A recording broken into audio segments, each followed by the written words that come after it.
So good morning students. So this is our WE laboratory virtual. So today we are going to see about the load test on DC shunt motor. So here we have given a connection for load test on DC shunt motor. So we are going to use a 5 HP motor. Rated voltage is 230 and rated current is 20 amps. Okay.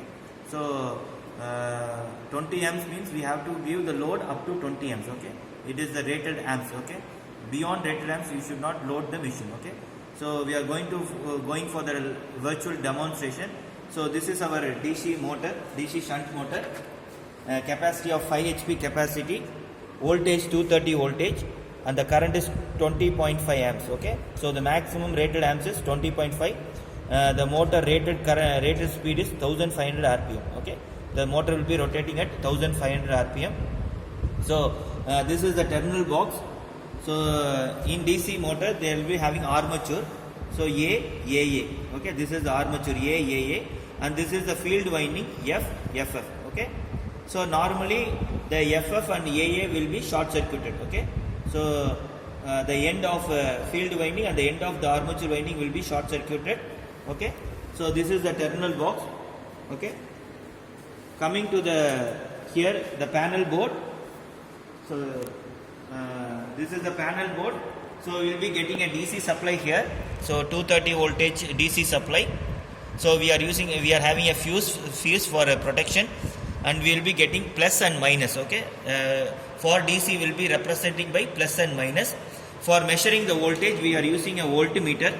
This is the voltmeter used for measuring voltage, and this is an ammeter which is used to measuring the current, and we are using a rheostat. This is the rheostat. So in order to change the speed, okay, in order to set the speed of the DC motor, we are using a rheostat. This is a variable rheostat, variable resistance. We can change the resistance, thereby the speed can be adjusted. Okay. Here we are seeing LAF. Okay, this is LAF and minus. This is nothing but a starter. Okay, this is a 4-point starter. So for DC motor we can use 2-point starter and as well as 4-point starter.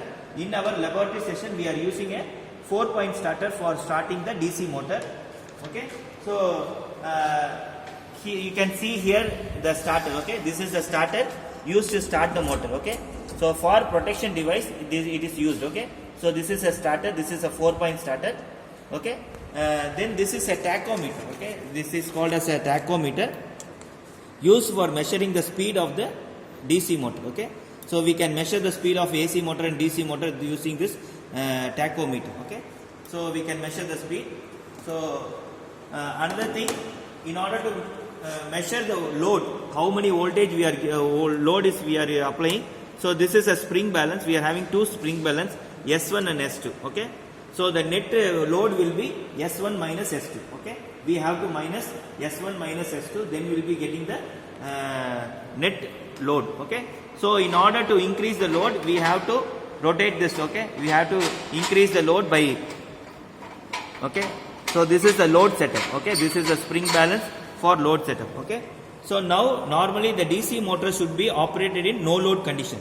Whereas coming to the series motor, we have to start the motor with full load condition. Okay. So for DC motor, DC shunt motor, we have to operate the DC motor under no load condition. We should not give any load. It should be operated with no load condition. Whereas coming for DC series motor, the DC series motor will be fully loaded. Then only you have to start the motor. Okay. So we can go for the experiment. For the purpose of doing this experiment, okay. First of all, we have to understand what is the purpose of doing this experiment. Okay.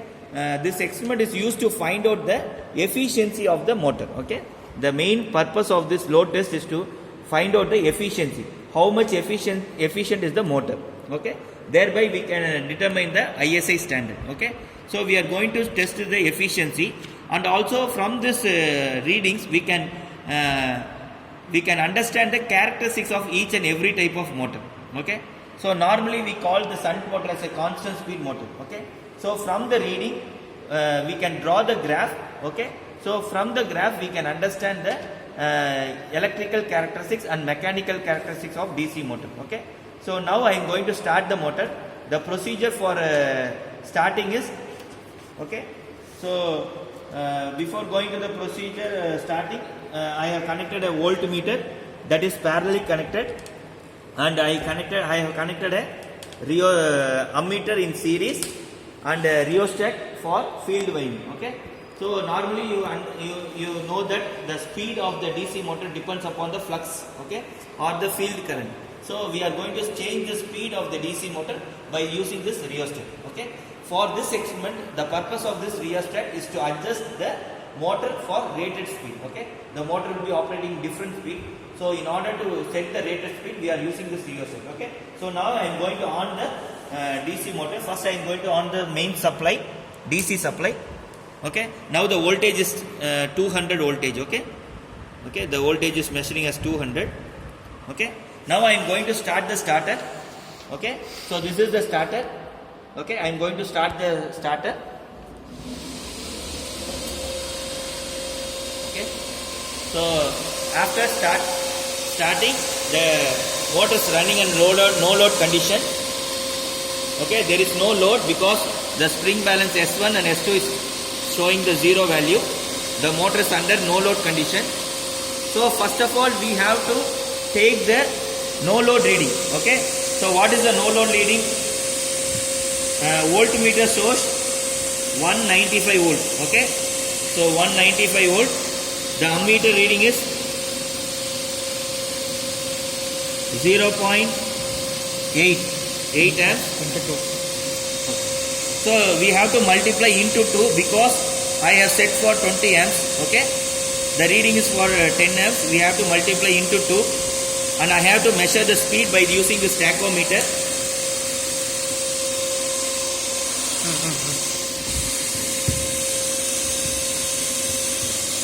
So see, so now the tachometer is showing 1324. Okay. In order to increase the speed, I have to adjust the rheostat. Okay. So I have to adjust the rheostat to set the rated speed.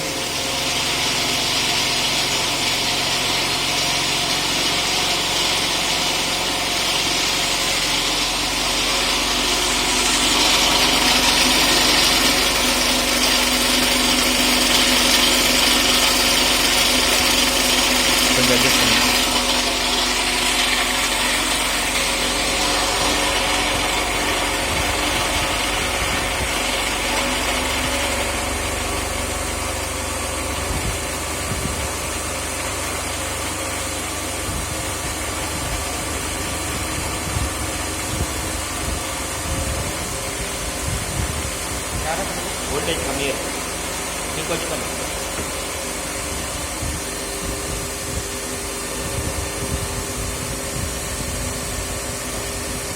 So now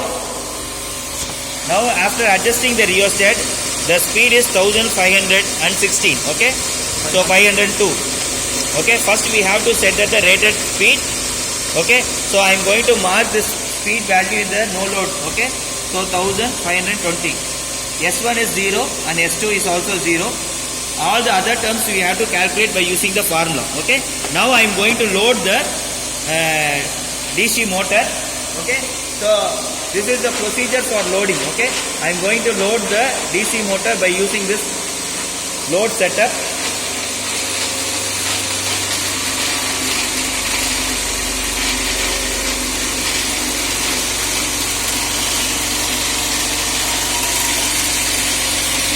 So after loading, you have to take the voltage. Okay. Now the voltage is 190. Current is 3 amps. And the speed is 0.5. And the S1 is 0.5. And the S2 is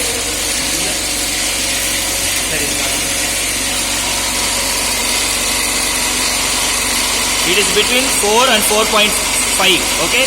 So it is 4.5.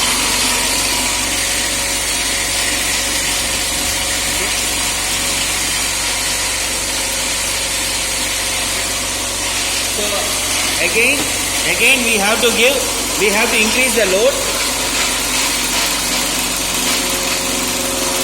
Okay, and we have to repeat the experiment. Okay, we have to repeat the experiment for next load.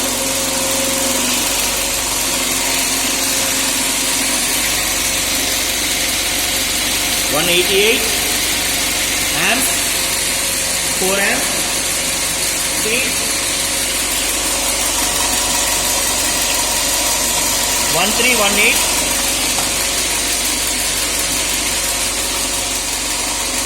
1.2, 7. So I have taken, for example, 3 readings.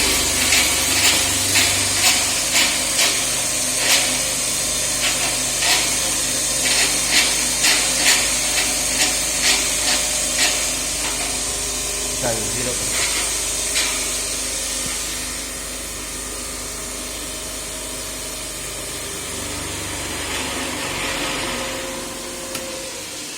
Okay. So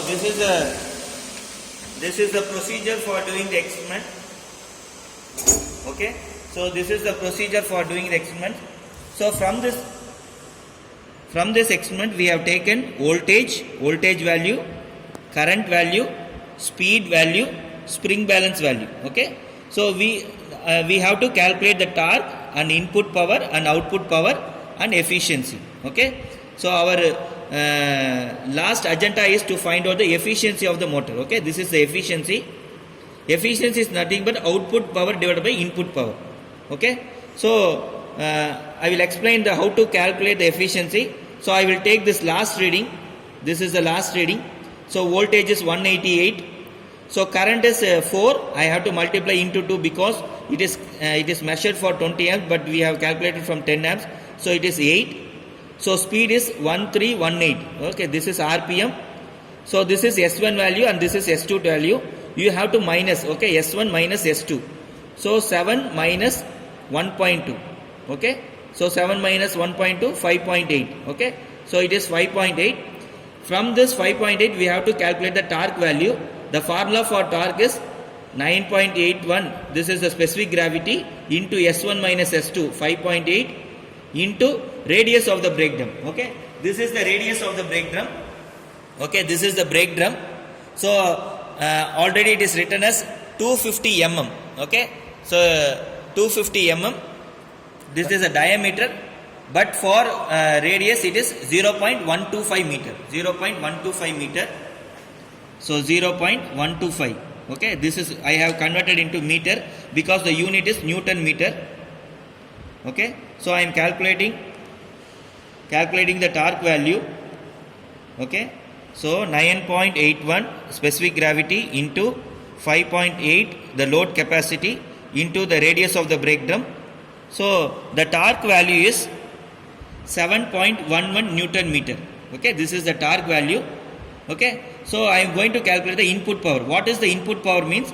Voltage into current. Voltage into current. Okay, so voltage is 188 into current 8. Okay, so 188 into 8. So 1504. This is the watt. Okay, so this is the input power which we are given for the motor. So mechanical output power, we have to calculate the mechanical output power. Output power formula is 2 pi n t divided by 60. Okay, 2 pi n means speed, 1318, torque is 7.11 divided by 60. So I am going to calculate 2 into 3.14 pi, the value is 2 into 3.14 into 1318 RPM into 7.11. Okay, so divide by 60. So my output power is 980. Okay, my output power is 980. Now I am going to find out the efficiency. So efficiency is nothing but output power divided by input power into 100. Okay, so my output power is 980. My input power is 1504 into 100. Okay, so I am going to calculate 980 divided by 1504 into 100. Okay. So my motor efficiency for this reading is 61.15. Okay. So efficiency is 65.15.